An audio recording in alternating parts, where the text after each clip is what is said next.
नमस्कार मित्रांनो, तुमचं रेशन कार्ड हरपलं आहे किंवा तुमचं रेशन कार्ड खराब झालं आहे किंवा फाटलं आहे किंवा त्यामध्ये तुमचं नाव योग्यरित्या बरोबर दिसत नाही आहे, तर मित्रांनो काळजी करू नका. कारण मित्रांनो तुम्ही आता आधार नंबरच्या सहाय्याने तुमच्या मोबाईलमध्ये फक्त 2 मिनिटांमध्ये डिजिटल रेशन कार्ड डाउनलोड करू शकता.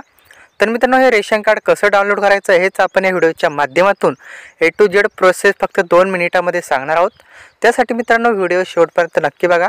तुम्ही जर आपल्या चॅनलवरती पहिल्यांदाच आला असाल किंवा नवीन असाल तर आपल्या चॅनलला नक्की सबस्क्राईब करा. असेच नवीन अपडेट तुम्हाला आपल्या चॅनलच्या माध्यमातून वेळोवेळी मिळत राहतील. तर चला मित्रांनो रेशन कार्ड कसं डाउनलोड करायचं ते आपण बघूया. त्यासाठी मित्रांनो तुम्हाला सर्वप्रथम तुमच्या Google Play स्टोअरवरती या ठिकाणी यायचं आहे. मित्रांनो प्ले स्टोअरवरती आल्यानंतर तुम्हाला या ठिकाणी सर्च करायचं आहे मेरा रेशन हे सर्च केल्यानंतर तुमच्यासमोर मेरा रेशन 2.0 हे नावाचं ॲप्लिकेशन दिसेल.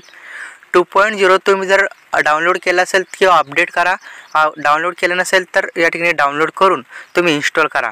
मित्रांनो हे ॲप इन्स्टॉल केल्यानंतर तुम्हाला ओपन करायचं आहे.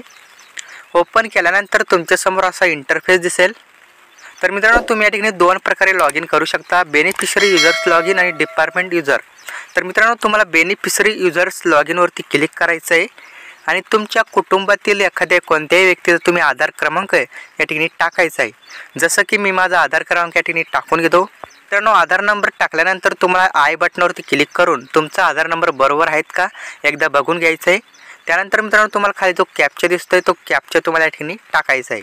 कॅप्चा भरून झाल्यानंतर तुम्हाला OTPने लॉग इन करायचं आहे. त्यासाठी OTPने लॉग इन करा या ऑप्शनवरती तुम्हाला क्लिक करायचं आहे. मित्रांनो त्यावरती क्लिक केल्यानंतर OTP सफलतापूर्वक भेजा गया आहे ओके करायचं आहे. तुमच्या मोबाईल नंबरवर एक OTP पाठवण्यात येईल. तो OTP तुम्हाला या ठिकाणी टाकून घ्यायचा आहे. तर मित्रांनो OTP टाकून झाल्यानंतर तुम्हाला सत्यापित करा यावरती क्लिक करायचं आहे. तर मित्रांनो सत्यापित केल्यानंतर तुम्हाला OTP व्हेरीफाईड सक्सेसफुली दाखवण्यात येईल. त्यावरती तुम्हाला ओके करायचं आहे. मित्रांनो ओके केल्यानंतर तुम्हाला काही पासवर्ड पिन काही क्रिएट करायचं असेल तर करू शकता किंवा तुम्ही स्किप देखील करू शकता. तर मित्रांनो तुम्ही या ठिकाणी पाहू शकता तुमच्या समोर असा इंटरफेस दिसेल. तर यावरती तुम्ही पाहू शकता हे जे तुमचं कार्ड आहे ते ऑलरेडी या ठिकाणी शो दाखवत आहे. तर तुम्हाला या ठिकाणी डाउनलोड म्हणून एक ऑप्शन बटन दिसत आहे, त्यावरती तुम्हाला क्लिक करायचं आहे. तर मित्रांनो त्यावरती तुम्ही पाहू शकता अशा प्रकारे तुमची PDF download ration card digital ration card या ठिकाणी PDF स्वरूपात डाउनलोड होईल. तर मित्रांनो तुम्ही पाहू शकता रेशन कार्डचा RC नंबर, तुमच्या कुटुंब प्रमुखाचं नाव, तुमचा ॲड्रेस, तुमचा मोबाईल नंबर आणि तुमच्या मेंबरचे नाव असे सर्व प्रकारचे नावं तुम्हाला या रेशन कार्डवरती दिसतील. तर मित्रांनो अशा प्रकारे तुम्ही रेशन कार्ड या ठिकाणी डाउनलोड करू शकता.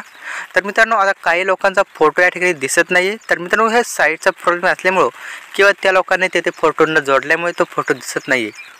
तर मित्रांनो अशा प्रकारे तुम्ही रेशन कार्ड घर बसल्या डाउनलोड करू शकता. व्हिडिओ आवडला असेल तर नक्की लाईक करा. अशाच नवीन माहितीसाठी आपल्या व्हिडिओला शेअर करा. धन्यवाद. पुन्हा भेटूया पुढील व्हिडिओमध्ये. जय हिंद, जय महाराष्ट्र.